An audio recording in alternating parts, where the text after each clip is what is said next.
आपने कभी ये सोचकर देखा है कि पिछले 4-5 सालों में सबसे ज्यादा मिडिल क्लास ही क्यों पिस रहा है? क्यों मोदी सरकार मिडिल क्लास के लिए कुछ नहीं करती है?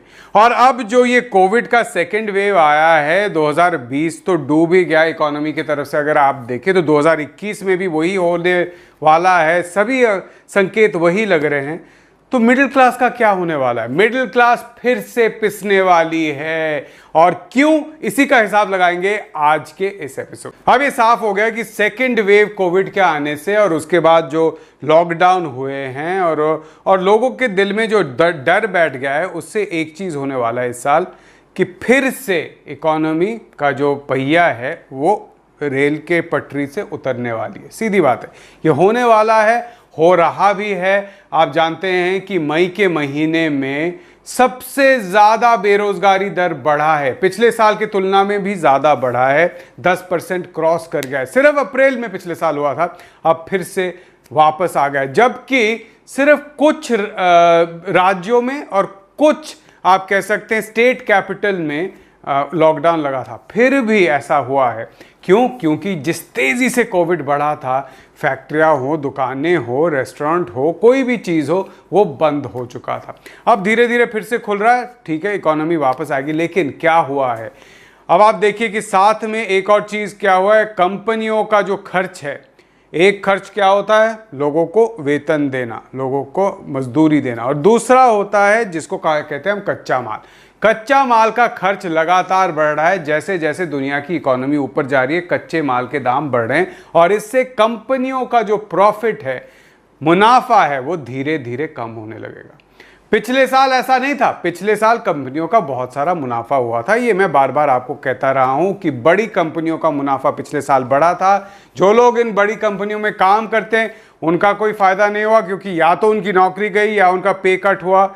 जो लोग इन कंपनियों में इन्वेस्ट किया हुआ है जिन्होंने, उनका फायदा हुआ, क्योंकि स्टॉक मार्केट में इन कंपनियों के शेयर के दाम बढ़े। तो सबसे जो अमीर है उनको फायदा हुआ है, जिनके हाथ में पूंजी है, जो कंपनियों के मालिक हैं, बड़े बिजनेस के मालिक हैं, उनको फायदा हुआ है। जिन्होंने स्टॉक मार्केट में पैसा डाला हुआ था उनको फायदा हुआ है। जो सबसे गरीब हैं उनके लिए क्या हुआ, सरकार ने कुछ ना कुछ तो किया है। जैसे मनरेगा में जितना डिमांड है उससे कम है, फिर भी मनरेगा में थोड़ा बहुत लोगों को मिला है, फ्री राशन मिला है, बहुत जगह पैसे दिए बांटे गए हैं, जो जनधन अकाउंट में पैसे बांटे गए हैं। तो सबसे गरीब जो 30% है उसके लिए सरकार ने कुछ खर्च किया है। हाँ, बहुत कम किया है, क्योंकि आप देखिए कि जो गरीबी रेखा के बिल्कुल ऊपर थे, पिछले साल अंदाजन 23 करोड़ लोग और गरीबी रेखा के नीचे चले गए। ये बहुत ही बड़ा एक नंबर है, 23 करोड़ लोग और गरीबी रेखा के नीचे चले गए हैं पिछले साल। और अगर हम देखें तो भारत में जो सबसे गरीब हैं उनके लिए सरकार ने कुछ किया, जो सबसे अमीर है उनका फायदा हुआ, जो इसके अंदर दबे हुए हैं वो बिल्कुल स्क्वीज हो गए, पिस गए। इस साल बिल्कुल वही फिर से हो सकता है। जैसे मैंने कहा कि अगर कंपनियों का मुनाफा घट गया तो क्या होगा, नौकरियां फिर से जाएंगी। अगर आप सोच रहे थे कि देखिए एक साल मेरा इंक्रीमेंट नहीं हुआ, इस साल इंक्रीमेंट हो जाएगा, थोड़ा सा वेतन बढ़ेगा, इस साल भी नहीं होगा, क्योंकि कंपनियों के हाथ में पैसे नहीं होंगे, नौकरियां कम होगी। तो आप ये भी नहीं कह सकते कि ठीक है, आप अगर मेरा इनकम नहीं बढ़ा, इंक्रीमेंट नहीं करेंगे, वेतन नहीं बढ़ाएंगे, तो मैं दूसरी नौकरी में लग जाऊंगा। ये भी नहीं होगा। इसलिए फिर से इस साल के लिए तैयार रहिए कि एक तरफ महंगाई दर बढ़ती रहेगी, लेकिन आपके हाथ में जो सैलरी आएगा वो वहीं के वहीं रहेगा।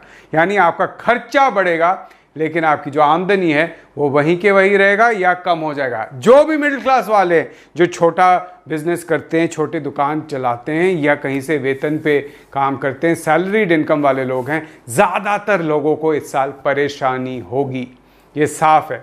और इसका मतलब है कि मिडिल क्लास फिर से पिसेगा। मिडिल क्लास के लिए सरकारी कोई भी योजना आपको पता है? आपको आइडिया है कि ऐसा कोई सरकारी योजना हो जिससे आपको फ़ायदा हो? क्या आपको राशन मिलता हो, या आप एक जो घर आप खरीदने वाले हैं, जो सबसे लोअर मिडिल क्लास वाले हैं उनको थोड़ा बहुत फ़ायदा होता है, लेकिन जो घर आप खरीदने वाले हैं उस पर सरकार कोई इंटरेस्ट वेवर कर दे या कुछ पैसा आपको लोन में आराम से दे दे, क्या ऐसा आपने सुना है? नहीं होता है ना। एक कट ऑफ के ऊपर जो मिडिल क्लास है उनके लिए कुछ नहीं है, सरकार कुछ सोचती भी नहीं। इसका कारण क्या है? इसका सबसे बड़ा कारण है कि सरकार मिडिल क्लास को, कोई भी सरकार मिडिल क्लास को वोट बैंक की तरह नहीं देखती है। उनको लगता है कि गांव में अगर हम कुछ कर दे तो एक ही गांव के लोग साथ में आपको वोट दे देंगे, एक ही जाति के लोग साथ में आपको वोट देते। ये कैलकुलेशन हर एक पॉलिटिकल पार्टी का रहता है जब भी वो सत्ता में होते हैं। मिडिल क्लास का क्या होता है? वो सब परिवार अलग अलग परिवार है, एक ही परिवार में कोई इसको वोट देता है, कोई उसको वोट देता है, बाप किसी को दे रहा है, बेटी किसी और को दे रही है। तो मिडिल क्लास के लिए करके कोई पॉलिटिकल इलेक्टोरल लाभ सरकार को नहीं मिलता है। दूसरी बात है, मिडिल क्लास वाले सोचते हैं कि राजनीति बड़ी गंदी चीज है, राजनीति से दूर रहो, स्ट्राइक नहीं करना चाहिए। भाई जो भी कहे मालिक घर काम करने के लिए करना चाहिए, स्ट्राइक तो मजदूर लोग करते हैं, हम नहीं करते हैं, है ना।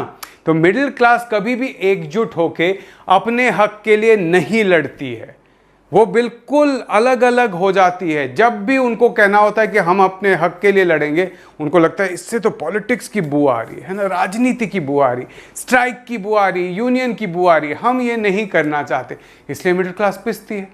अगर आप इसी तरीके से पिसते रहेंगे, चुपचाप सोचेंगे कि आपको जिसने हायर किया है, नौकरी दी है, उसने कोई आपको बहुत बड़ा फेवर किया है, तो आप वहीं के वहीं रहेंगे। मिडिल क्लास का एक और कारण है क्योंकि मिडिल क्लास क्यों पिसती रहती है ऐसे समय में, क्योंकि पिछले 30-35 साल से मिडिल क्लास वालों को लगा है कि जो प्राइवेट बिजनेस है, बिजनेस वाले जो होते हैं ना, वो सबसे एफिशिएंट होते हैं, वो सबसे ज़्यादा क्यों? क्योंकि वो अपना पैसा लगाते हैं, पूरा उद्यम लगाते हैं, उसमें बहुत हार्ड वर्क करके वो मुनाफा उससे करते हैं, कॉस्ट कम करते हैं और इससे सबका फ़ायदा होता है। अच्छा प्रोडक्ट आता है, सस्ता प्रोडक्ट आता है और आपको हर कोई सुना देगा, याद रखिए आप पहले कितना रेट होता था सेल फोन में एक कॉल करने का और आज देखिए कितना सस्ता है। ये सारा क्या है? प्राइवेट सेक्टर का। और प्राइवेट सेक्टर क्या देखती है? मुनाफा देखती है। जब इकोनॉमी धंस जाता है तब प्राइवेट सेक्टर मुनाफे के लिए आपकी नौकरी छीन लेगी आपसे, आपका जो सैलरी है वो आपको काट देगी। सिर्फ सरकारी सेक्टर, सिर्फ पब्लिक सेक्टर आपके हित में काम कर सकता है ना। लेकिन आप अगर बोलेंगे प्राइवेट सेक्टर बोलबाला तो आप पिसेंगे। इसीलिए आपको जरूरी है, सवाल उठाइए, एकजुट होइए। एकजुट होना है तो आप उसको पॉलिटिक्स मत समझिए, अपने हक की लड़ाई समझिए। जब कोई अपनी हक की लड़ाई कर रहा हो किसी और वर्ग के, उसके लिए भी लड़िए, नहीं तो आप भी पिसेंगे। यही 2021 में होने वाला है। थोड़ा सा इससे दूर हटिए, लोगों का साथ दीजिए, गरीबों का साथ दीजिए, फिर आपका भी भलाई होगा। आज का एपिसोड यहीं तक।